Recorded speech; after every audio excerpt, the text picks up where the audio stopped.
ဒီမိစ္ဆာကောင်လေးကကလေးမလေးရဲ့အသက်ဝိညာဉ်ကိုစုပ်ယူနေတာပါအဲ့ဒီအချိန်မှာပဲအပြင်ကလောင်ချိုင်းထဲမှာရှိနေတဲ့ကြောင်လေးကကလေးမလေးအန်ရကြားရောက်နေမှန်းချက်ချင်းအာယုံခံမိသွားပါတယ်ဒါကြောင့်အဆောင်ကလောင်ချိုင်းတကားကိုဖွင့်ပေးလိုက်တာနဲ့ကြောင်လေးကအမြန်ပြေးထွက်သွားခဲ့ပါတယ်သူမရဲ့ပြတင်းပေါက်ကနေကြည့်လိုက်တော့မိစ္ဆာကောင်ကအသက်ကိုစုပ်ယူနေတော့မယ်ဆိုတာတွေ့လိုက်ရတယ်အချိန်မီမတားရင်ကလေးမလေးဒုက္ခရောက်နိုင်တာမို့ကြောင်လေးဟာအိမ်ကောင်မိုးပေါ်ကမီးလင်းဖို့ကောင်းနိုင်တဲ့ကနေအခန်းထဲကိုခုန်ဆင်းပြီးမိစ္ဆာကောင်ကိုဝင်ထားပါတော့တယ်အနောက်ရှက်ပေးခံလိုက်ရတဲ့မိစ္ဆာကောင်ကလည်းအိတ်ကက်ထဲကဓားမြောင်လေးကိုထုတ်ပြီးကြောင်လေးကိုပြန်ချဖို့ပြင်ပါတယ်ကြောင်လေးကတော့နည်းနည်းလေးမှကြောက်နေတဲ့ပုံမပေါ်ပါဘူးကြောင်နဲ့မိစ္ဆာချနေကြတော့ကလေးမလေးကလက်နိုးလာပြီးအော်ငိုပါတော့တယ်သူမရဲ့အတန်ကြားတော့မိဘတွေကအခန်းစီအမြန်ပြေးလာခဲ့ပေမဲ့မိစ္ဆာကောင်ကတကားကိုတစ်သားလုံးနဲ့ကြိုးပိတ်ထားခဲ့ပြီးပါပြီဒီအချိန်မှာကြောင်လေးကမိစ္ဆာကောင်ကိုအဆက်မပြတ်တိုက်ခိုက်ပြီးနောက်ဆုတ်သွားအောင်ဖိအားပေးနေပါတယ်ပြန်ဆုပ်ရင်းနဲ့မိစ္ဆာကောင်ကကစားစရာပလင်းထဲကိုမတော်တဆပြုတ်ကျသွားပြီးလိမ့်ဆင်းသွားရာကနေစပွဲကိုဝင်တိုက်မိသွားပါတယ်အဲ့ဒီမှာစပွဲပေါ်ကစာအုပ်တအုပ်ပြုတ်ကျလာပြီးမိစ္ဆာကောင်ဝင်ထွက်နေတဲ့အပေါက်ကိုကွက်တိပိတ်သွားစေပါတယ်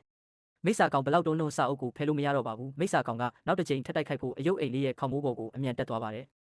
ပြီးတော့ပူပေါင်းတွေကိုကင်ပြီးလေထဲကိုပြန်တက်သွားတယ်ကြောင်လေးကလိုက်ဖမ်းပေမဲ့မိစ္ဆာကောင်ကအမြဲရှောင်ထွက်သွားနိုင်ခဲ့ပါတယ်ဒါပေမဲ့ကံမကောင်းချင်တော့မိစ္ဆာကောင်ကတပြားဆက်ပေါ်ကိုပြုတ်ကျသွားခဲ့ပါတယ်ကြောင်လေးကအခွင့်အရေးကိုလက်လွတ်မခံပဲတပြားဆက်ခလုတ်ကိုဖွင့်ချလိုက်တဲ့အခါမိစ္ဆာကောင်တယောက်တပြားဆက်ပေါ်မှာယူမတက်လဲပတ်နေပါတော့တယ်